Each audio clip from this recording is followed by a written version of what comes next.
പിതാവിന്റെയും പുത്രന്റെയും പരിശുദ്ധാത്മാവിന്റെയും നാമത്തിൽ ആമേൻ. അമ്മേ പരിശുദ്ധ അമ്മേ, അമ്മേ പരിശുദ്ധ ദൈവമാതാവേ, കൃപാസനത്തിലൂടെ ഞങ്ങൾക്കും ഞങ്ങളുടെ ദേശത്തിനും അമ്മ മധ്യസ്ഥം തേടി തന്ന എല്ലാ അനുഗ്രഹങ്ങൾക്കും കൃപകൾക്കും ഞങ്ങളിപ്പോൾ ഹൃദയം നിറഞ്ഞ നന്ദി പറയുന്നു. അമ്മേ പരിശുദ്ധമ്മേ, ദൈവമാതാവേ, 2004 ഡിസംബർ 7 ഉച്ചകഴിഞ്ഞ് 2:30 കൃപാസനത്തിൽ സംഭവിച്ച അമ്മയുടെ പ്രത്യക്ഷപ്പെടലിനെ കുറിച്ച് തിരുസഭയ്ക്ക് സമർപ്പിച്ചിരിക്കുന്ന പഠനരേഖകളുടെ മേൽ സഭാത്മകമായ പഠനം ആരംഭിക്കുവാൻ ഞങ്ങൾ പ്രാർത്ഥിക്കുന്നു. അമ്മേ പരിശുദ്ധമേ, ഭൂസ്വർലോകങ്ങളുടെ രാജ്ഞിയായ അങ്ങേയ്ക്ക് ഭൗമസംരക്ഷണത്തിനായി പ്രപഞ്ചപ്രകൃതിയെ തന്നെ തിരുസഭ പ്രതിഷ്ഠിക്കുവാൻ ഈ പ്രത്യക്ഷീകരണം വഴി ഇടയാക്കണമേ. പരിശുദ്ധമേ, ജപമാല മാതാവേ, സകല കൃപാസനം പ്രാർത്ഥനയോടും ചേർത്ത് ഞങ്ങളിപ്പോൾ പ്രാർത്ഥിക്കുന്ന ഈ കുടുംബത്തിന്റെ പ്രത്യേക നിയോഗം പറ മക്കളെ.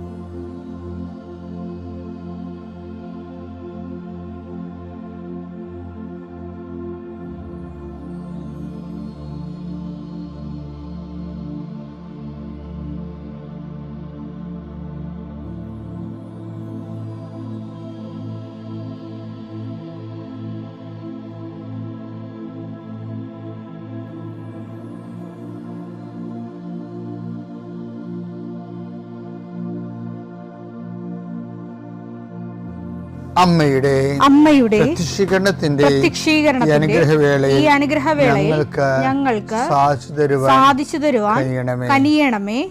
ആമേൻ. വിശ്വാസ പ്രമാണം. സർവശക്തനായ പിതാവും ആകാശത്തിന്റെയും ഭൂമിയുടെയും സൃഷ്ടാവുമായ ദൈവത്തിൽ ഞാൻ വിശ്വസിക്കുന്നു. അവിടുത്തെ ഏകപുത്രനും ഞങ്ങളുടെ കർത്താവുമായ ഈശോ മിശിഹായിലും ഞാൻ വിശ്വസിക്കുന്നു. ഈ പുത്രൻ പരിശുദ്ധാത്മാവിനാൽ ഗർഭസ്ഥനായി കന്യകാമറിയത്തിൽ നിന്ന് പിറന്ന് പൊന്തിയോസ് പീലാത്തോസിന്റെ കാലത്ത് പീഡകൾ സഹിച്ച് കുരിശിൽ തറയ്ക്കപ്പെട്ട് മരിച്ച് അടക്കപ്പെട്ട് പാതാളങ്ങളിൽ ഇറങ്ങി മരിച്ചവരുടെ ഇടയിൽ നിന്ന് 3-ാം നാൾ ഉയർത്ത് സ്വർഗത്തിലേക്ക് എഴുന്നള്ളി സർവശക്തിയുള്ള പിതാവായ ദൈവത്തിന്റെ വലതുഭാഗത്തിരിക്കുന്നു. അവിടെ നിന്ന് ജീവിക്കുന്നവരെയും മരിച്ചവരെയും വിധിക്കുവാൻ വരുമെന്നും ഞാൻ വിശ്വസിക്കുന്നു. പരിശുദ്ധാത്മാവിലും ഞാൻ വിശ്വസിക്കുന്നു. വിശുദ്ധ കത്തോലിക്കാ സഭയിലും പുണ്യവാന്മാരുടെ ഐക്യത്തിലും പാപങ്ങളുടെ മോചനത്തിലും ശരീരത്തിന്റെ ഉയർപ്പിലും നിത്യമായ ജീവിതത്തിലും ഞാൻ വിശ്വസിക്കുന്നു. ആമേൻ. സുഖസ്ഥനായ ഞങ്ങളുടെ പിതാവേ, അങ്ങയുടെ നാമം പൂജിതമാകണമേ. അങ്ങയുടെ രാജ്യം വരണമേ. അങ്ങയുടെ തിരുമനസ് സ്വർഗത്തിലെ പോലെ ഭൂമിയിലും ആകണമേ. അന്നു വേണ്ടുന്ന ആഹാരം ഇന്ന് ഞങ്ങൾക്ക് തരണമേ. ഞങ്ങളോട് തെറ്റ് ചെയ്യുന്നവരോട് ഞങ്ങൾ ക്ഷമിക്കുന്നത് പോലെ ഞങ്ങളുടെ തെറ്റുകൾ ഞങ്ങളോടും ക്ഷമിക്കണമേ. ഞങ്ങളെ പ്രലോഭനത്തിൽ ഉൾപ്പെടുത്തരുതേ, തിന്മയിൽ ഞങ്ങൾ രക്ഷിക്കണമേ. ആമേൻ. നന്മ നിറഞ്ഞ മറിയമേ, സ്വസ്തി. കർത്താവ് അങ്ങയുടെ കൂടെ സ്ത്രീകളിൽ അങ്ങ് അനുഗ്രഹിക്കപ്പെട്ടവളാകുന്നു. അങ്ങയുടെ ഉദരത്തിൻ ഫലമായി ഈശോ അനുഗ്രഹിക്കപ്പെട്ടവനാകുന്നു. പരിശുദ്ധ മറിയമേ, തമ്പുരാന്റെ അമ്മേ, പാപികളായ ഞങ്ങൾക്ക് വേണ്ടി ഇപ്പോഴും ഞങ്ങളുടെ മരണസമയത്തും തമ്പുരാനോട് അപേക്ഷിക്കണമേ. ആമേൻ. കർത്താവേ, നിന്റെ ഉന്നതമായ നാമത്തിന് സ്തോത്രം ചെയ്യുന്നു. കർത്താവേ, നിന്റെ വിശുദ്ധ പൗരോഹിത്യത്തെ മഹത്വപ്പെടുത്തണമേ. കർത്താവെ, സഭയിലുള്ള സാന്നിധ്യം പ്രകടമാക്കണം. 40 വർഷം ഞാൻ അർപ്പിച്ച കൃപാനയുടെ യോഗ്യതയാൽ കൃപാസനത്താറെ ജീവനോടെ പ്രത്യക്ഷപ്പെട്ട പരിശുദ്ധ അമ്മയുടെ മാധ്യസ്ഥത്തിലെ ഞാൻ മക്കളെ ആശീർവദിക്കുന്നു. ഞങ്ങൾ ചില പ്രോജക്റ്റുകൾക്ക് വേണ്ടിയും ചില പോംവഴികൾക്ക് വേണ്ടിയും ജീവിതത്തിലെ ചില പ്രയാസങ്ങൾ, സാമ്പത്തിക വിഷയങ്ങളായാലും മറ്റു വിഷയങ്ങളായാലും മാറുന്നതിന് വേണ്ടി സംസാരിക്കാൻ പോകുന്ന വ്യക്തികളിൽ, നിങ്ങൾ സംസാരിക്കാൻ പോകുന്ന വ്യക്തികളിൽ ഇന്ന് പരിശുദ്ധാത്മ നിറയട്ടെ. സുന്ദരി മാതാവ് സമയത്തിനധികമായ പരിശുദ്ധ അമ്മ കൃപാസന മാതാവ് ഇന്ന് നിങ്ങളുടെ കൂടെ യാത്രയാവുകയും നിങ്ങളുടെ കൂടെ വരികയും ചെയ്യട്ടെ. നിങ്ങൾക്ക് സംസാരിച്ച് ഒതുക്കാൻ പറ്റാത്ത വിഷയങ്ങൾ, നിങ്ങൾ സംസാരിച്ചാൽ ശരിയാകത്തില്ലെന്ന് തോന്നുന്ന സ്ഥലങ്ങളിൽ കർത്താവ് തന്നെ മറുപക്ഷത്ത് നിന്നുകൊണ്ട് നിങ്ങൾക്ക് അനുകൂലമായ ഒരു സാഹചര്യം ഉണ്ടാക്കിത്തരാൻ കർത്താവിൻ്റെ നാമത്തിൽ ഞാൻ നിങ്ങളെ ആശീർവദിക്കുന്നു. കർത്താവേ, കുടുംബം വന്ന് പെട്ടിരിക്കുന്ന വഴികൾ, ഒരു തീരുമാനം എടുക്കാൻ പറ്റാത്തവർ, പല വിഷയങ്ങളെക്കുറിച്ചും ഏത് ജോലിക്ക് പോകണം, ഏത് നാട്ടിൽ പോകണം, ഏത് രാജ്യത്ത് പോകണം എന്നറിയാൻ പാടില്ലാതെ വിഷമിക്കുന്നവർ, എന്ത് പഠിക്കണം എന്നറിയാൻ പാടില്ലാതെ വിഷമിക്കുന്നവർ, ഒരു തീരുമാനം എടുക്കാൻ പറ്റാത്തവർ, അവർക്ക് പരിശുദ്ധാത്മ പ്രവർത്തിച്ചുകൊണ്ട് അവർക്ക് പുതിയ തീരുമാനം എടുക്കാൻ കർത്താവ് നിങ്ങളെ സഹായിക്കട്ടെ. എൻ്റെ കർത്താവിൻ്റെ ഉന്നതമായ നാമത്തിൽ സഭയുടെ അധികാരത്തിൽ കുരിശിൻ്റെ അടയാളത്തിൽ ദൈവശക്തിയായി രോഗപീഠകൾ, വേദന രോഗങ്ങൾ, മറ്റ് വ്യക്തികളുമായിട്ടുള്ള വഴക്കുകൾ, കേസുകൾ, കോടതി കേസുകൾ, പോലീസ് കേസുകൾ, ഇൻ്റർവ്യൂകൾ, ടെസ്റ്റുകൾ, പരീക്ഷാ ഫലങ്ങൾ നിങ്ങൾക്ക് അനുകൂലമായിരിക്കാൻ പരിശുദ്ധ മാതാവിൻ്റെ മധ്യസ്ഥയിൽ ഞാൻ നിങ്ങളെ യേശുനാമത്തെ ആശീർവദിക്കുന്നു. നമ്മുടെ ഇന്നലെയും കൃപാസനത്തിലെ ഒരു മോള് കൃപാസനത്തിൽ കാല് കുത്തിയപ്പോൾ തന്നെ സുഗന്ധാഭിഷേകം ഉണ്ടായെന്ന് പറഞ്ഞു. ഈ പലപ്പോഴും ആൾക്കാർ സുഗന്ധാഭിഷേകത്തെക്കുറിച്ച് പറയുമ്പോഴേ ഒത്തിരി പേർക്ക് ഇത് പുറത്തുള്ള എല്ലാവർക്കും തന്നെ ഇതൊരു അവിശ്വാസമായിട്ട് തോന്നും. നമ്മുടെ ഷാജിസിൻ്റെ തുമ്പച്ചരച്ചൻ്റെ സുഗന്ധവാഹിനി അമ്മ എന്നുള്ള പാട്ടില്ലേ, ആ പാട്ടിറങ്ങിയപ്പോൾ ചില സെമിനാരി ആ പാട്ട് പാടിക്കത്തില്ലായിരുന്നു. അതിൻ്റെ കാരണം അതിൻ്റെ അകത്ത് എന്തെങ്കിലും അക്കാഡമിക്കൽ എററുണ്ടെന്ന് കണ്ടിട്ടായിരിക്കും അത് പറയാതിരുന്നത്, പാടിക്കാതിരുന്നത്. പക്ഷേ എനിക്ക് പലപ്പോഴും തോന്നിയിട്ടുള്ളതേ, നമ്മളുടെ അറിവിൻ്റെ, അതായത് നമ്മൾ ഐഡൻറ്റിഫൈ ചെയ്തിരിക്കുന്ന ആത്മീയ അനുഭവങ്ങളുടെ അപ്പുറത്ത് ഒത്തിരിയേറെ ആധ്യാത്മിക അനുഭവങ്ങളുണ്ട്. ഞാൻ ഒരിക്കലേ ചെല്ലാനം എന്നും പറഞ്ഞൊരു പള്ളിയിൽ ധ്യാനിപ്പിക്കാൻ പോയി. ചെല്ലാനം നിങ്ങൾക്കൊക്കെ ഫേമസ് സ്ഥലമാണ്. ഞാൻ ആ ഇടവകെ 11 ധ്യാനം നടത്തിയിട്ടുണ്ട്. എനിക്ക് കൊച്ചുരൂപതയോട് പ്രത്യേക കടപ്പാടുള്ളത് എൻ്റെ ശുശ്രൂഷയുടെ ആദ്യകാലങ്ങളിലൊക്കെ എന്നെ എപ്പോഴും ധ്യാനത്തിന് വിളിച്ചുകൊണ്ടിരുന്ന കൊച്ചുരൂപതയാണ്. ഈ ഒരു ഇടവകയിൽ 11 ധ്യാനം നടത്തിയിട്ടുണ്ടെങ്കിൽ 11 വർഷം അടുപ്പിച്ച് ധ്യാനിപ്പിച്ചെന്നല്ല എൻ്റെ അർത്ഥമാണ്. ഞാനൊക്കെ ഒരു ദിവസം അവിടെ ഒരു കൊച്ചു പള്ളി, കായലിൻ്റെ നടുക്ക് കുറേ ചിറകളാണ്, ചിറയും തോടും വെള്ളവും ഒക്കെയാണ്. അപ്പോൾ കായലിൻ്റെ നടുക്ക് ഒരു പള്ളി, ചാപ്പൽ അവർ നിർമ്മിച്ചു, ഇടവക്കാർ, കുരിശുപള്ളി. അപ്പോൾ ആദ്യമായത് കാരണം പള്ളി ഉദ്ഘാടനം ചെയ്യാൻ പോവുകയാണ്. അതിനനുബന്ധമായിട്ട് അവർ ധ്യാനം വഹിച്ചു. അപ്പോൾ എന്നെ വന്ന് വിളിച്ച്, അപ്പോൾ അത് ആ ഒരു ചാപ്പലാണ് ശരിക്കും. അപ്പോൾ ഞാൻ ധ്യാനിപ്പിക്കാൻ നേരിട്ട്. പക്ഷേ നമ്മുടെ റോഡിൽ നിന്ന് ഒരു 1/2 കിലോമീറ്റർ അല്ലെങ്കിൽ 1 കിലോമീറ്റർ, റോഡിൽ നിന്ന് 1 കിലോമീറ്റർ ചിറപ്പുറത്ത് കൂടി ഉള്ളിലോട്ട് പോയെങ്കിലാണ് ഈ പള്ളി. കുഴപ്പങ്ങളൊന്നുമില്ല. പക്ഷേ ഞങ്ങൾ ധ്യാനിപ്പിക്കാൻ ചെന്ന ദിവസം ഭയങ്കര ഇടിയും വെട്ടി മഴ പെയ്തു. അപ്പോഴുള്ള കുഴപ്പമെന്ന് വെച്ച് കഴിഞ്ഞാൽ പിറ്റേ ദിവസം ആ പ്രദേശം മുഴുവനും ചിറയെല്ലാം മുങ്ങി കായലും കരയും അറിയാതെ ഇങ്ങനെ മുഴുവൻ മൊത്തം വെള്ളമായിട്ട് കിടക്കുക. നമ്മളൊരു കടലിലോട്ട് നോക്കണ പോലെ ഇരിക്കും. അപ്പം ഞാനിവിടെ ദൈവത്തിന് അറിയാമായിരുന്നില്ല ഈ ഇത്രയും കഷ്ടപ്പാടാണ് ധ്യാനമെന്ന്. അത് രസത്തില്ല, വിചാരിച്ചപ്പോഴും വന്നില്ല ആ ധ്യാനത്തിന്. ആൾക്കാർ തന്നെ വളരെ വളരെ അപൂർവം ആൾക്കാരാണ് വന്നത്.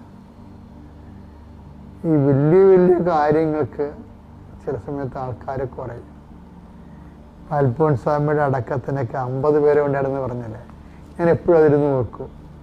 ആ 50 പേരെന്ന് പറയുന്നത് പുണ്യപ്പെട്ട മനുഷ്യരാണ്. അതുപോലെ തന്നെയാണ് ചില കാര്യങ്ങൾക്ക് ആൾക്കാരെ ദൈവം തന്നെ ചുരുക്കിക്കളയും. എന്ന് വെച്ചാൽ നമുക്ക് തോന്നും നമുക്കെതിരെ എന്തോ നമ്മുടെ കയ്യിരിപ്പ് കൊണ്ട് എന്തോ കുഴപ്പം സംഭവിച്ചതാണെന്ന് തോന്നും. അതൊന്നും എൻ്റെ കാര്യം. ചില വലിയ കാര്യങ്ങൾക്ക് ദൈവത്തിൻ്റെ ഒരു എഡിറ്റിങ് വരും. അതാണ് ഈശോ പറഞ്ഞത്, ചെറിയ അജഗണമേ ഭയപ്പെടേണ്ടെന്ന് പറഞ്ഞിട്ടില്ല. ചെറിയ അജഗണമേ ഭയപ്പെടേണ്ട. അപ്പം നീ ഇപ്പോൾ ഒരു വിശ്വാസ പ്രഖ്യാപനത്തിൻ്റെ സമയം. ഇപ്പം ഇന്ന് കൃപാസനത്തിലൊരു സാക്ഷ്യം ഉണ്ടായെന്താണെന്നറിയാമോ? ഒരു ചെറുപ്പക്കാരത്തിയാണ്.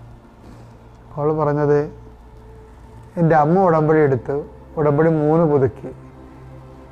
പക്ഷെ ഞാൻ ഉടമ്പടി എടുത്തില്ല.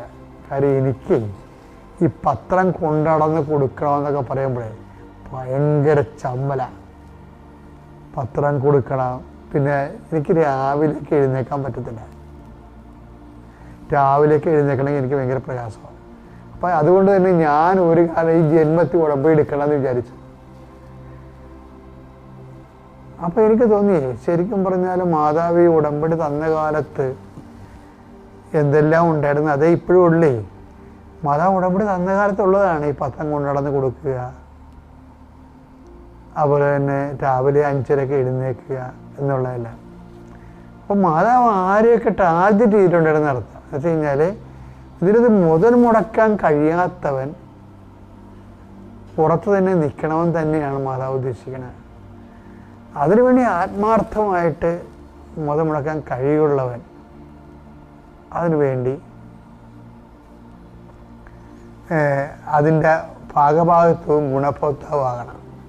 അപ്പം നിങ്ങളെ ഈ ചെറിയ അജഗണം എന്ന വചനം എടുത്ത് ലൂക്ക 12:32 ചെറിയ അജഗണമേ ഭയപ്പെടേണ്ട, ചെറിയ അജഗണമേ ഭയപ്പെടേണ്ട, എന്തെന്നാൽ നിങ്ങൾക്ക് രാജ്യം നൽകാൻ നിങ്ങളുടെ പിതാവ് പ്രസാദിച്ചിരിക്കുന്നു.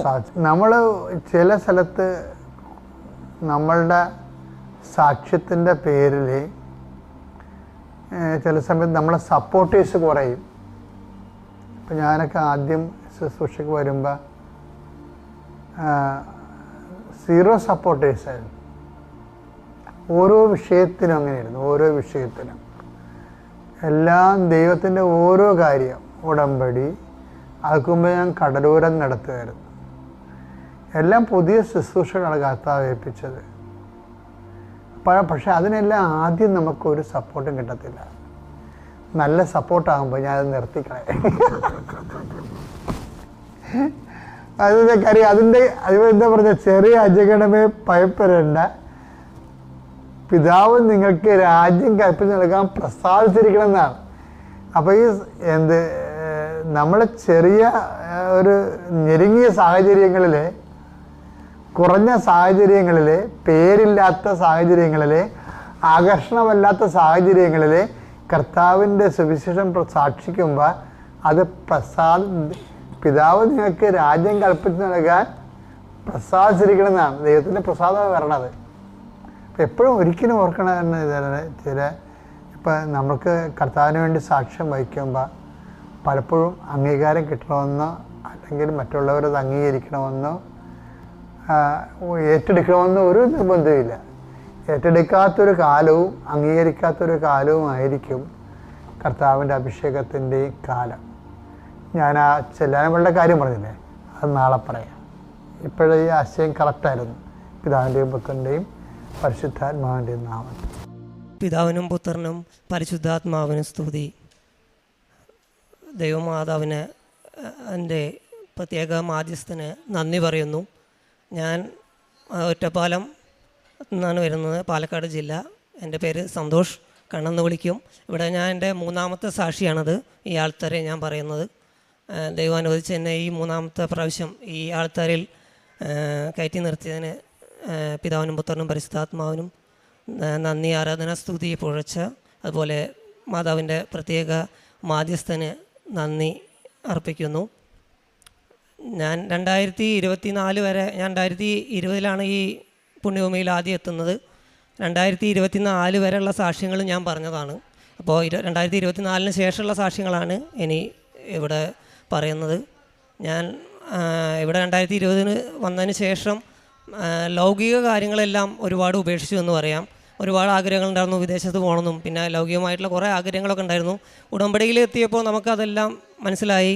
ആദ്യം ദൈവരാജ്യവും അതിൻ്റെ മഹത്വത്തെക്കുറിച്ച് അന്വേഷിക്കാൻ പറഞ്ഞു. ബാക്കിയെല്ലാം ചേർത്ത് നൽകുന്ന ഒരു വചനം അത് കാരണം കൊണ്ട് ബാക്കിയുള്ള എല്ലാം ഉപേക്ഷിച്ചിരുന്നു. 2024 ചെറിയൊരു സാമ്പത്തിക പ്രതിസന്ധികൾ വരും, കുറച്ച് പേർക്ക് പൈസ കൊടുക്കേണ്ട ആവശ്യങ്ങളൊക്കെ വന്നപ്പോൾ വീണ്ടും പുറത്തേക്ക് പോകാനുള്ള ഒരാവശ്യം വന്നു. അപ്പോൾ അതുകൊണ്ട് തന്നെ ഒരുപാട് പേരെ സുഹൃത്തുക്കളെയും അറിയാവുന്നവരെയൊക്കെ സമീപിച്ചു. എല്ലാവരും കൈമലത്തി, അവർക്കെല്ലാം സഹായിക്കാൻ കഴിയാത്തൊരവസ്ഥ വന്നു. അത് സത്യം പറഞ്ഞാൽ ദൈവം 2020 ഈശോയുടെ മുന്നിൽ മുട്ടുകുത്തിയതിന് ശേഷം വേറെ ആളുടെ മുന്നിലും മുട്ടുകുത്താനുള്ള ഒരു അവസരം ഈശോ വരുത്തിയിട്ടില്ല. അതാണ് എൻ്റെ ജീവിതത്തിലെ ഏറ്റവും വലിയൊരു കാര്യം. 2024 ഇതുപോലെ ഒരു ലുലുവിൻ്റെ ഇൻ്റർവ്യൂ വന്നു. അപ്പോൾ ഞാൻ കോഴ്സൊന്നും പഠിച്ച ഒരാളല്ല, അതുകൊണ്ട് എനിക്ക് സർട്ടിഫിക്കറ്റ് ഒന്നുമില്ല, ബേക്കറി ഫീൽഡാണ്. അപ്പോൾ ഞാൻ അത് ആലപ്പുഴ വെച്ചാണ് എൻ്റെ ഇൻ്റർവ്യൂ ഉണ്ടായിരുന്നത്. ഈ ലുലുവിൻ്റെ ഇൻ്റർവ്യൂ ഒരിക്കലും ആലപ്പുഴ വെച്ച് നടന്നിട്ടുണ്ടായിരുന്നില്ല, ആദ്യമായിട്ടാണ് ആലപ്പുഴ വെച്ച് നടന്നത്. അപ്പോൾ ഞാൻ ഇവിടെ വന്ന് അമ്മയുടെ അടുത്ത് വന്ന് പ്രാർത്ഥിച്ചതിന് ശേഷം, ഈശോയുടെ അടുത്ത് വന്നിട്ട് ശേഷം ഞാൻ ഈ ഇൻ്റർവ്യൂവിൽ പങ്കെടുത്തത്. കിട്ടുമെന്നൊന്നും ഒരു പ്രതീക്ഷ ഉണ്ടായിരുന്നില്ല.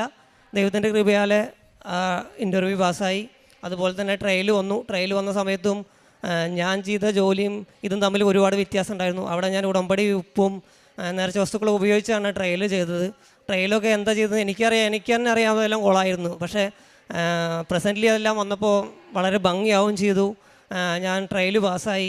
അതുപോലെ തന്നെ നിനക്ക് മുമ്പ് ഞാൻ എൻ്റെ ദൂതനെ അയക്കുമെന്ന് പറഞ്ഞ പോലെ ആ ട്രയലിന് പോയപ്പോൾ അവിടെ ആ സെക്ഷനിലുള്ള മാനേജർ അതിന് മുൻപേ എൻ്റെ CV അയാളുടെ കയ്യിൽ കിട്ടിയിട്ടുണ്ടായിരുന്നു. അയാളുടെ പരിചയവും ദൈവം നമുക്ക് വേണ്ടി ഒരാളെ ഒരുക്കുക എന്ന് പറഞ്ഞ പോലെ എല്ലാ സൗകര്യങ്ങളും എനിക്ക് ഒരുക്കി തന്നുകൊണ്ട് ഞാൻ ആ ട്രയൽ പാസ്സായി. പിന്നെ എന്താ നടന്നതെന്ന് എനിക്കൊന്നും ഒരു ഓർമ്മയില്ല സത്യം പറഞ്ഞു കഴിഞ്ഞാൽ. പിന്നെ എല്ലാ കാര്യങ്ങളും സ്പീഡായിരുന്നു. ഞാൻ ഇവിടുന്ന് പോകുന്ന സമയത്ത് ഞാൻ ഓരോ പ്രാവശ്യവും ഇവിടെ മെഡിക്കൽ എടുക്കുകയാണെന്ന് വെച്ചാലും എൻ്റെ ഇതിൻ്റെ ഓരോ കാര്യങ്ങൾ നടക്കുമ്പോഴും ഞാൻ ഇവിടെ വന്ന് പ്രാർത്ഥിച്ചിട്ടാണ് ഓരോ തീരുമാനങ്ങൾ എടുത്തിട്ടുള്ളത്. ഞാനിവിടെ വന്ന് ലാസ്റ്റ് ടിക്കറ്റായി വന്നപ്പോഴും ഞാൻ അച്ഛനെ കാണും, അതിന് മുന്നേ അച്ഛനെ കാണുകയൊക്കെ ചെയ്തു. വേറൊരു അച്ഛനുണ്ടായിരുന്നു. അപ്പോൾ ആ സമയത്ത് ഞാൻ ചോദിച്ചു, ഇത് ദൈവഹിതമാണോ, ദൈവത്തിൻ്റെ ഇഷ്ടത്തിനനുസരിച്ചാണോ ഞാൻ പോകുന്നത്? അല്ലാന്ന് പറഞ്ഞ് ഞാൻ ഇപ്പോൾ ഈ നിമിഷം ഞാൻ ഈ ജോലി ഉപേക്ഷിക്കുന്നു പറഞ്ഞു. അങ്ങനത്തെ ഒരു തീരുമാനം എടുത്തിട്ടാണ് ഞാൻ ഉണ്ടായിരുന്നത്. പിന്നെ ഞാൻ ഒരു അക്രിസ്ത്യാനിയാണ് എങ്കിലും ഞാൻ എല്ലാ കുർബാനയിലും പങ്കെടുക്കുന്ന ആളാണ്. ഞാൻ എല്ലാ ആഴ്ചകളും ഞായറാഴ്ച കുർബാനയ്ക്ക് പോയിരുന്നു. അപ്പോൾ എനിക്ക് അങ്ങോട്ട് പോകുമ്പോഴുള്ള ഒരു വിഷമം എന്താണെന്ന് പറഞ്ഞാൽ എനിക്ക് പള്ളി വേണം, എനിക്ക് പള്ളിയിലേക്ക് പോകാനുള്ള സംവിധാനം ഉണ്ടാവണം. അപ്പോൾ അതൊരു വലിയൊരു വിഷമമായിരുന്നു. അപ്പോൾ ഞാൻ അച്ഛനോട് ചോദിച്ചു, അച്ഛൻ എനിക്ക് അങ്ങനെ ഒരു സാഹചര്യം ഉണ്ടാവുമെന്ന് ചോദിച്ചു. അപ്പോൾ അച്ഛൻ പറഞ്ഞു അതെന്തായാലും തീർച്ചയായിട്ടും ഉണ്ടാവും പറഞ്ഞു.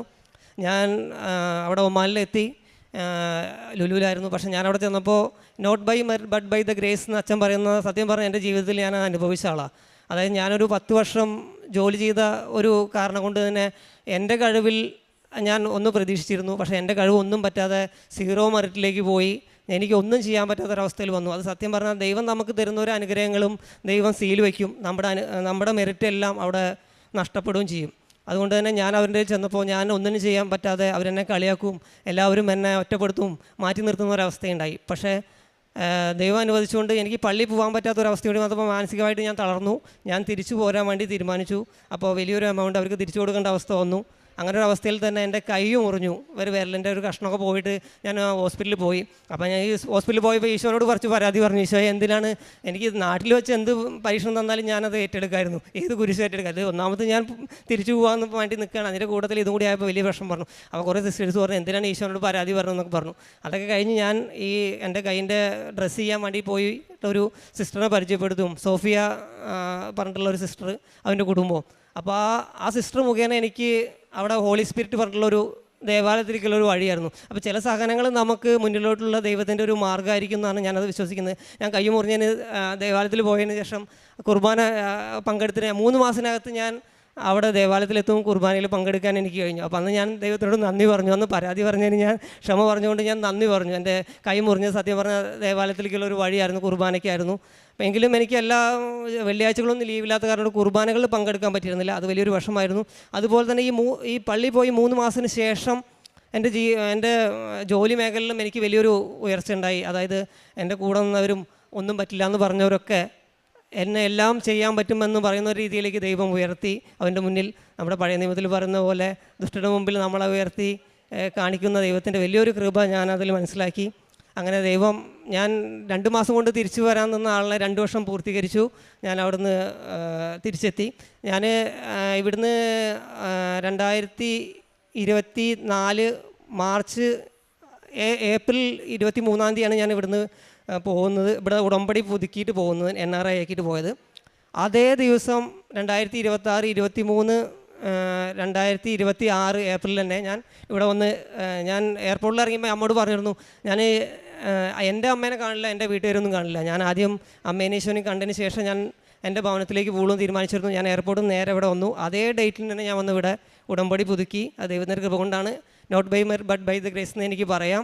ദൈവത്തിൻ്റെ കൃപയാണ്, നമ്മുടെ കഴിവല്ല, ദൈവത്തിൻ്റെ കൃപയാണ് എല്ലാത്തിൻ്റെയും ഇതെന്ന് എനിക്ക് പൂർണ്ണമായിട്ടും എന്ന് പറയാൻ കഴിയുന്നുണ്ട്. അതുപോലെ തന്നെ പിന്നീട് എനിക്ക് കിട്ടിയ അനുഗ്രഹങ്ങളെല്ലാം മറ്റുള്ളവർക്ക് കിട്ടിയതാണ്. എൻ്റെ സുഹൃത്തുക്കൾ, അവർക്ക് ആരോഗ്യമായിട്ടുള്ള രോഗസൗഖ്യങ്ങൾ, അതുപോലെ തന്നെ ജോലി കാര്യങ്ങൾ, സുഹൃത്തുക്കൾക്കും ബന്ധുക്കൾക്കും പരീക്ഷകൾ, അങ്ങനെ ഒരുപാട് കാര്യങ്ങൾ, അനുഗ്രഹങ്ങൾ എനിക്ക് കിട്ടിയിട്ടുണ്ട്. അതിപ്പോൾ സാക്ഷികളില്ലാത്ത കാരണം കൊണ്ടാണ് ഇവിടെ പറയാൻ പറ്റാതിരുന്നിട്ടുള്ളത്.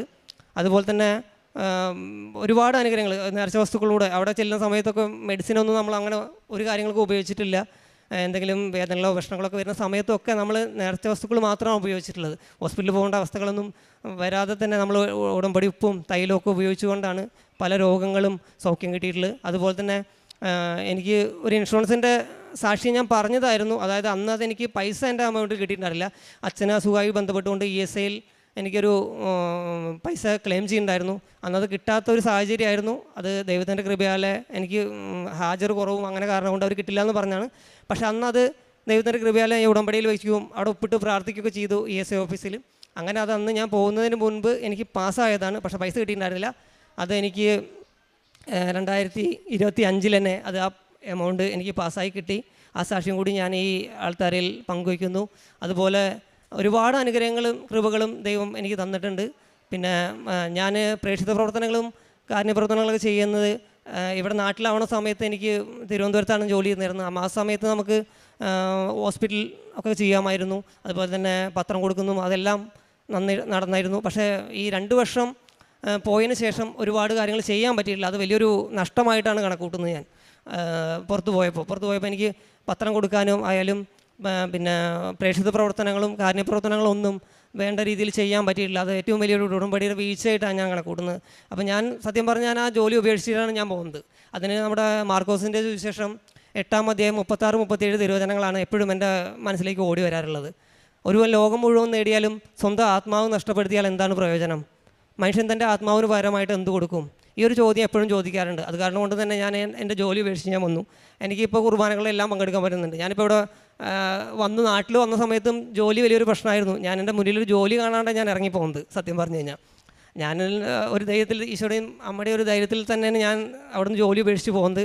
പക്ഷേ ദൈവം നമ്മുടെ കൂടെ ഉണ്ട്. നമ്മൾ ദൈവത്തിൻ്റെ കൂടെ യാത്ര ചെയ്യാൻ തീരുമാനിക്കുന്നതെങ്കിൽ ദൈവം നമുക്ക് വേണ്ടി എല്ലാ വഴികളും ഒരുക്കും. ഇപ്പോൾ എനിക്ക് ദൈവത്തിൻ്റെ കൃപയാൽ തന്നെ ഒരു ജോലി കൂടി ലഭിച്ചു.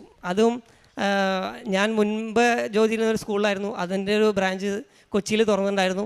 അപ്പോൾ അവരെന്നെ ഒരു ദിവസം ഇൻ്റർവ്യൂവിന് വരാൻ പറഞ്ഞു. അപ്പോൾ ഞാൻ നാട്ടിൽ നിന്ന്, പാലക്കാടാണ് എൻ്റെ ജില്ല, അപ്പോൾ ഞാൻ നാട്ടിൽ നിന്ന് മാറി നിൽക്കുന്നില്ല എന്ന് തീരുമാനിച്ചതാണ്.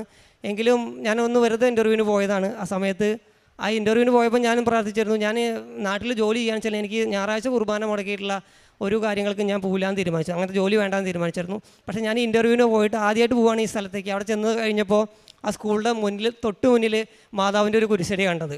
അപ്പോൾ ഞാൻ വലിയൊരു സന്തോഷമായി. എനിക്ക് നമുക്ക് എന്തെങ്കിലും പ്രശ്നം വരുമ്പോൾ ഓടിച്ചെല്ലാനൊരു സ്ഥലമുണ്ട്. വേറെ ആരോട് പരാതി പറഞ്ഞിട്ടും കാര്യമില്ലല്ലോ, ദൈവത്തിനോട് പരാതി പറഞ്ഞിട്ടല്ലേ കാര്യമുള്ളൂ നമുക്ക് വിഷമങ്ങളും. അപ്പോൾ അത് വലിയൊരു ആശ്വാസമായി. അത് കഴിഞ്ഞ് ഞാൻ തിരിഞ്ഞു നോക്കിയപ്പോൾ ഒരു ബോർഡ് കണ്ടു, സെൻറ്റ് സെബാസ്റ്റ്യൻ ചർച്ച് 350 മീറ്റർ. അപ്പോൾ അതിലേറെ വലിയ സന്തോഷമായി കുർബാനയ്ക്ക് പോവുക. അപ്പോൾ ഞാൻ ഇൻ്റർവ്യൂവിന് പോയില്ല, നേരെ പള്ളിയിലേക്ക് പോയിട്ട് അവിടെ കുർബാന എപ്പോഴാണെന്ന് നോക്കി. അപ്പോൾ നോക്കിയപ്പോൾ ഒരു 6-6:30 മണിക്ക് കുർബാനയാണ്. അപ്പോൾ വലിയ സന്തോഷമായി. ഞാൻ അവിടെ ചെന്നു. എൻ്റെ ആദ്യത്തെ ആഴ്ച തന്നെ ഞാൻ അവിടെ കുർബാനയിൽ പങ്കെടുത്തു. അതിനേക്കാൾ അപ്പുറത്ത് എനിക്ക് നഷ്ടപ്പെട്ട കുർബാനകൾക്ക് പകരം അവിടെ തന്നെ ഈ മദ്യവിരോധിത ആയിട്ടുള്ള ആൾക്കാരനെ പാർപ്പിക്കുന്ന ഒരു ധ്യാനകേന്ദ്രം പോലെ സ്ഥലമുണ്ട് അവിടെ തന്നെ, പൂക്കട്ടുപടി, ആലുവയാണ്. അപ്പോൾ അവിടെ തന്നെ വൈകുന്നേരത്ത് 5 മണിക്കും കുർബാനയുണ്ട്. അപ്പോൾ ഒരു ദിവസം തന്നെ 2 കുർബാനയ്ക്ക് കൂടാൻ പറ്റും. അപ്പോൾ നഷ്ടപ്പെട്ട കുർബാനകളെല്ലാം തിരിച്ചെടുക്കാനുള്ള ഒരു സംവിധാനം കൂടിയും ദൈവം ഒരുക്കി തന്നു. അത് വലിയൊരു ജീവിതത്തിൻ്റെ വലിയൊരു അനുഗ്രഹമാണ് ആയിട്ട് തന്നെ കണക്കൂട്ടുന്നു. പ്രേക്ഷിത പ്രവർത്തനം, കാരുണ്യപ്രവർത്തനങ്ങളും പറഞ്ഞു കഴിഞ്ഞാൽ ഞാൻ നാട്ടിലാകുമ്പോൾ രോഗികൾക്ക് ഞാൻ ഗവൺമെൻറ് ഹോസ്പിറ്റലിലാണ് ചെയ്തിരുന്നത്. തിരുവനന്തപുരത്ത് ആറ്റിങ്ങൽ ചെറിയൻകീഴ്. അവിടെ ഒരുപാട് രോഗികളെ കാണും, ഒരുപാട് പേർക്ക് പ്രാർത്ഥിക്കാൻ, ഒരുപാട് പേരുടെ ജീവിതങ്ങളിലൂടെ കടന്നു പോകാനും ദൈവം നമ്മൾ ഒരുപാട് പഠിപ്പിച്ച് ഒരുപാട് ജീവിതങ്ങളിലൂടെ കടത്തി വിട്ടിട്ടുണ്ട്. അതുപോലെ തന്നെ പ്രേക്ഷിത പ്രവർത്തനങ്ങൾ ഞാൻ ചെയ്യാറില്ല. ഏറ്റവും കൂടുതലും യൂത്തിനാണ് ഞാൻ പത്രങ്ങൾ കൊടുക്കാറുള്ളത്. ഞാൻ ഒരു കോളേജ് സ്കൂൾ പഠിക്കുന്ന കുട്ടികൾക്കാണ് ഏറ്റവും കൊടുക്കാറുള്ളത്. അത് കാര്യം തന്നെ ഈശോ സ്വർഗ്ഗരാജ്യം സമീപിച്ചിരിക്കുന്നു, എല്ലാവരും മാനസാന്തരപ്പെട്ട് സുവിശേഷത്തിൽ വിശ്വസിക്കാൻ ആഹ്വാനം ചെയ്തില്ലേ, അത് ഇന്ന് നടന്നുകൊണ്ടിരിക്കുന്നുണ്ട്. നമ്മുടെ പുതിയ തലമുറകളാണ് ഈശോനെ അറിയേണ്ടത്. ഈശോൻ്റെ സ്നേഹം മനസ്സിലാക്കി കഴിഞ്ഞാൽ തെറ്റ് ചെയ്യാൻ പറ്റില്ല, ഒരു വിശുദ്ധമായിട്ടുള്ളൊരു ജീവിതം നയിക്കാൻ നമുക്ക് കഴിയും. അപ്പോൾ പുതിയ തലമുറ, ഇന്നത്തെ തലമുറ അറിയാം, തിന്മ കാണാതിരിക്കാൻ കണ്ണുകളടയ്ക്കുന്നവൻ ഉന്നതങ്ങളിൽ വസിക്കും എന്ന് പറഞ്ഞൊരു വചനമുണ്ട്. സത്യം പറഞ്ഞാൽ തിന്മ കാണാതെ നമ്മൾ മുന്നിലേക്ക് ഇറങ്ങാൻ പറ്റാത്തൊരവസ്ഥയാണ് ഇന്നത്തെ കാലഘട്ടം.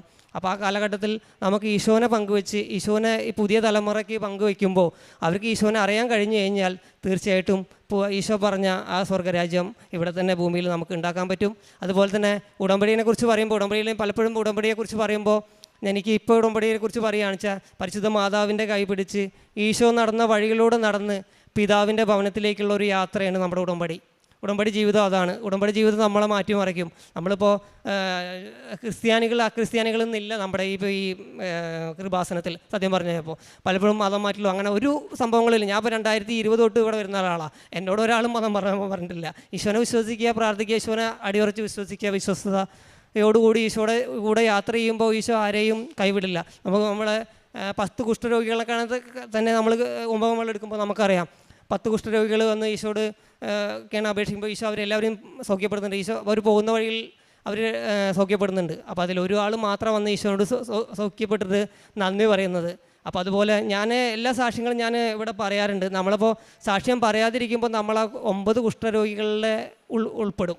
അതായത് ആ ഒരു കുഷ്ഠരോഗി മാത്രമേ ഈശോയോട് വന്ന് നന്ദി പറഞ്ഞതും സാക്ഷ്യം പറഞ്ഞിട്ടുള്ളൂ. അപ്പോൾ നമ്മുടെ ആൾക്കാരെയും നമുക്ക് ഈശോയുടെ ഒരു കൃപ, അമ്മയുടെ മായസം വഴി ഈശോയുടെ നാമത്തിൽ നമുക്ക് കിട്ടുന്ന അനുഗ്രഹങ്ങൾ നമ്മൾ പങ്കുവെച്ചില്ലെങ്കിൽ അതൊരു കടമായിട്ട് മാറും. അതുപോലെ 10 കുഷ്ഠരോഗികളിൽ 9 കുഷ്ഠരോഗികളിൽ പെട്ട ഒരാളായി നമ്മൾ മാറും. അതുകൊണ്ട് ഞാൻ എല്ലാ സാക്ഷ്യങ്ങളും ഇവിടെ പങ്കുവയ്ക്കാറുണ്ട്. മൂന്നാമത്തെ പ്രാവശ്യം ഈ ആൾത്താരിൽ എന്നെ ഇവിടെ കയറ്റി നിർത്തിയതും ദൈവത്തിൻ്റെ കൃപയാലാണ്. ഞാനൊന്നുമല്ല, ദൈവത്തിൻ്റെ കൃപയാണ് എല്ലാത്തിൻ്റെയും വലിയൊരു ആധാരം. അതുപോലെ എഫേസ്യസ് ലേഖനം 6-ാം അധ്യായം 10 മുതൽ 18 വരെയുള്ള തിരുവചനങ്ങൾ, അതാണ് സത്യം പറഞ്ഞ കൃപാസനത്തിലൂടെ നടക്കുന്നതും. അവസാനമായി കർത്താവിലും അവിടുത്തെ ശക്തിയുടെ പ്രഭാവത്തിലും കരുത്തുള്ളവരാകാൻ സാത്താൻ്റെ കുടിലതന്ത്രങ്ങളെ എതിർത്ത് നിൽക്കാൻ ദൈവത്തിൻ്റെ എല്ലാ ആയുധങ്ങളും ധരിക്കുകയും, എന്തെന്നാൽ നമ്മൾ മാംസത്തിനും രക്തത്തിനും എതിരായിട്ടല്ല, പ്രഭുത്വങ്ങൾക്കും ആധിപത്യങ്ങൾക്കും ഈ അന്ധകാര ലോകത്തിൻ്റെ അധിപന്മാർക്കും സ്വർഗീയ ഇടങ്ങളിൽ വർത്തിക്കുന്ന തിന്മയുടെ ദുരാത്മാക്കും എതിരായിട്ടാണ് വടവെട്ടുന്നത്. അതിനാൽ ദൈവത്തിൻ്റെ എല്ലാ ആയുധങ്ങളും ധരിക്കുകയും തിന്മേതരത്തിൽ ചെറുത്ത് നിൽക്കാനും എല്ലാ കർത്തവങ്ങളും നിറവേറ്റിക്കൊണ്ട് പിടിച്ചു നിൽക്കാനും അങ്ങനെ നിങ്ങൾക്ക് സാധിക്കും. അതിനാൽ സത്യം കൊണ്ട് അരമുറുക്കി നീതിയുടെ കവചം ധരിച്ച് ഉറച്ചു നിൽക്കുകയും എന്ന് പറയുന്ന ഒരു വചനമുണ്ട് ഈശോയുടെ. ആ വചനമാണ് ഇന്നിപ്പോൾ നമ്മുടെ ഇതിലൂടെ നടക്കുന്നത്. അതിനോടനുബന്ധിച്ച് തന്നെ എഫേസ്യസ് ലേഖനം 4-ാം അധ്യായം 22-23 തിരുവചനം കൂടിയും അതിനോടനുബന്ധിച്ച് നടക്കും. നിങ്ങളുടെ പഴയ ജീവിതത്തിൽ രൂപം കണ്ട വഞ്ചന അറിഞ്ഞ അസത്തില കലുഷിതനായ പഴയ മനുഷ്യനെ ദൂരെ എറിയുവിൻ. നിങ്ങളുടെ മനസ്സിൻ്റെ ചൈതന്യത്തിൽ നവീകരിക്കപ്പെടട്ടെ, യഥാർത്ഥ വിശുദ്ധിയിലും നീതിയിലും ദൈവത്തിൻ്റെ സാധ്യതയിൽപ്പെട്ട പുതിയ മനുഷ്യനെ ധരിക്കുവിൻ. ഇതാണ് നടക്കുന്നത് നമ്മുടെ ഉടമ്പടിയിലൂടെ. ദൈവം അനുവദിച്ച് എന്നെ വീണ്ടും ഈ ആൾത്താരിൽ നിർത്തിയതിന് നന്ദി പറയുന്നു. വീണ്ടും ഈ ആൾത്താരിൽ നിന്ന് സാക്ഷ്യം പറയാനും ദൈവനാമം മഹത്വപ്പെടുത്താനും ഇടയാക്കണമേ എന്ന് പ്രാർത്ഥിച്ചുകൊണ്ട് നിർത്തുന്നു. സങ്കീർത്തനങ്ങൾ 25-ാം അധ്യായം 10 മുതലുള്ള വാക്യങ്ങൾ. കർത്താവിൻ്റെ ഉടമ്പടിയും പ്രമാണങ്ങളും പാലിക്കുന്നവർക്ക് അവിടുത്തെ വഴികൾ സത്യവും സ്നേഹവുമാണ്. പരിശുദ്ധ അമ്മയുടെ പ്രത്യക്ഷീകരണ സാക്ഷിയായിട്ട് സന്തോഷ് കെ ഒറ്റപ്പാലം തൻ്റെ അനുഭവ സാക്ഷി നമുക്ക് മുമ്പിൽ പങ്കുവെക്കുകയായിരുന്നു. ഉടമ്പടിയിലൂടെ തൻ്റെ ജീവിതത്തെ പൂർണ്ണമായിട്ട് പരിശുദ്ധ അമ്മയ്ക്ക് സമർപ്പിച്ചുകൊണ്ടുള്ള ജീവിതം തന്നെയാണ്. ജീവിതത്തിൽ സാമ്പത്തികമായ പ്രതിസന്ധി ഉണ്ടാകുമ്പോഴും അത് തനിക്ക് ഈശോയുടെ മുന്നിൽ മുട്ടുകുത്തിയതിനെ തുടർന്ന് മുമ്പോട്ടുള്ള ജീവിതത്തിൽ ഉടമ്പടിയോട് ചേർന്നുകൊണ്ട് മറ്റാരുടെ മുമ്പിൽ തനിക്ക് മുട്ടുകുത്തി കണ്ട അവസ്ഥ വന്നിട്ടില്ല എന്ന് വാക്ക് നമുക്ക് മനസ്സിലാക്കാൻ വേണ്ടി സാധിക്കുകയും ചെയ്യുന്നുണ്ട്. തനിക്ക് ഒരു ഇൻ്റർവ്യൂ പാസ്സാകുവാനും അതോടൊപ്പം തന്നെ അതിനെ തുടർന്നുള്ള ജോലി തനിക്ക് ലഭിക്കാനൊക്കെ ഇടയായത് ഉടമ്പടിയോട് ചേർന്നുകൊണ്ട് തന്നെയാണ്. തനിക്ക് മുമ്പേ തൻ്റെ ദൂതന്മാരെ അയച്ചുകൊണ്ട് എല്ലാ കാര്യങ്ങളും ക്രമീകരിക്കുമെന്ന് പറഞ്ഞതുപോലെ സന്തോഷിൻ്റെ ജീവിതത്തിൽ പരിശുദ്ധ അമ്മ ഇതേപോലെ തനിക്ക് വേണ്ട എല്ലാ കാര്യങ്ങളും ക്രമീകരണങ്ങളും ഒരുക്കിയെന്ന് തന്നെയാണ്. അവിടെ ഒമാനിച്ച് നിന്നിട്ടാണെങ്കിലും അവിടെ കുർബാന കൂടാൻ പറ്റാത്തതിൻ്റെ ഒരു പരിഭവം ഉണ്ടായിരുന്നെങ്കിലും, എന്നാൽ ഈ ചേട്ടൻ്റെ ജീവിതത്തിൽ ഈശോയോട് ഒരു അപകടം ഉണ്ടായെന്ന് പരിഭവം പറഞ്ഞെങ്കിലും ആ പരിഭവം ഒരു സന്തോഷമാക്കി മാറ്റിയത് തനിക്ക് ഒരു ദേവാലയത്തേക്കുള്ള ഒരു വഴി തന്നെയായിരുന്നു. പൂർണ്ണമായിട്ടും ദൈവത്തിലേക്ക് തൻ്റെ ജീവിതത്തെ ചേർത്ത് വെച്ചുകൊണ്ടും വചനങ്ങളോടുള്ള ഒരു വലിയ താല്പര്യവും ഈ സന്തോഷേട്ടൻ്റെ വാക്കിൽ നമുക്കത് പൂർണ്ണമായിട്ട് മനസ്സിലാക്കുവാനായിട്ട് സാധിക്കും. അതുകൊണ്ട് തന്നെയാണ് താൻ കൂടെയുള്ളവർക്ക് വേണ്ടിയിട്ടുള്ള ഓരോ നിയോഗങ്ങളും പ്രാർത്ഥിക്കുമ്പോഴും അത് അനുഗ്രഹങ്ങളായിട്ട് ആ നിയോഗങ്ങളെല്ലാം പരിശുദ്ധ അമ്മ സാധിച്ചുകൊണ്ട് അനുഗ്രഹിച്ചു എന്നത് ഈശോയുടെ വാക്ക് നമുക്ക് പൂർണ്ണമായിട്ട് മനസ്സിലാക്കി എടുക്കുവാനായിട്ട് സാധിക്കുക ചെയ്യുന്നുണ്ട്. ഇനി മുമ്പോട്ടുള്ള ഈശോയുടെ ജീവിതത്തിൽ പരിശുദ്ധ അമ്മയുടെ വലിയ അനുഗ്രഹങ്ങൾ ഉണ്ടാകട്ടെ എന്നും ഇനിയും വലിയ വലിയ സാക്ഷ്യങ്ങൾ പറയുവാനും പരിശുദ്ധ അമ്മയുടെ പ്രത്യക്ഷീകരണ സാക്ഷിയായിട്ട് ഇനിയും ഉയർത്തട്ടെ എന്ന് നമുക്ക് പ്രാർത്ഥിക്കാം. ഒപ്പം നമ്മുടെ ഓരോരുത്തരുടെ നിയോഗങ്ങളും പരിശുദ്ധ അമ്മയുടെ പ്രത്യക്ഷീകരണത്തിലേക്ക് വഴി നടത്തട്ടെ എന്ന് നമുക്ക് ഓരോരുത്തർക്കും പ്രാർത്ഥിക്കുകയും ചെയ്യാം.